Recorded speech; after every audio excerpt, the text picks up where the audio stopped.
कांग्रेस ने तुष्टीकरण के लिए कानून बनाए, सुप्रीम कोर्ट के आदेश तक की परवाह नहीं की। इसका एक उदाहरण वक्फ बोर्ड है। दिल्ली के लोग तो चौंक जाएंगे। हालात ये थी कि 2014 में इन लोगों ने सरकार से जाते जाते दिल्ली के आसपास की अनेक संपत्तियां वक्फ बोर्ड को सौंप दी थी। बाबा साहब आम्बेडकर जी ने जो संविधान हमें दिया है ना, जिस संविधान की रक्षा के लिए हम प्रतिबद्ध हैं, संविधान में वक्फ कानून का कोई स्थान ही नहीं है।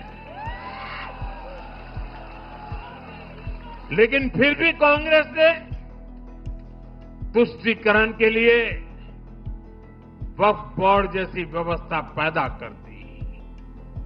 ये इसलिए किया गया ताकि कांग्रेस के परिवार का वोट बैंक बढ़ सके। सच्ची पंथ निरपेक्षता को कांग्रेस ने एक तरह से मृत्यु दंड देने की कोशिश की है। क्या है सच, क्या है सर? देखिए, 123 प्रॉपर्टीज का जो इशू है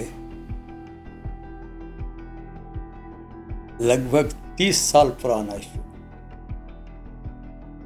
जैसा कि प्राइम मिनिस्टर कह रहे हैं कि कांग्रेस ने जाते जाते तुष्टीकरण की पॉलिसी करके ये 123 प्रॉपर्टीज दे दिए, ये सब गलत अफवाह है। 123 प्रॉपर्टीज़ जो हैं वक्फ के प्रॉपर्टीज़, जो मस्जिदें हैं, दरगाह हैं, इमाम बाड़ा हैं, वो सब आस्था के हैं लोगों की।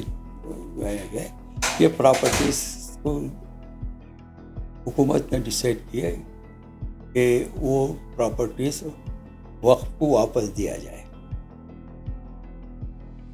तो श्रीमती इंदिरा गांधी के ज़माने में जब प्राइम मिनिस्टर थे, कमिटीज़ की सेक्रेटरीज की ये सब देखने पर इन 404 या 500 प्रॉपर्टीज़ आइडेंटिफाई किए गए थे और अल्टीमेटली 123 प्रॉपर्टीज़ आइडेंटिफाई किए गए। उसको 99 ईयर्स में दिए गए, but there was some problems, somebody put a writ and वो जाते जाते भी 17-18 साल चला।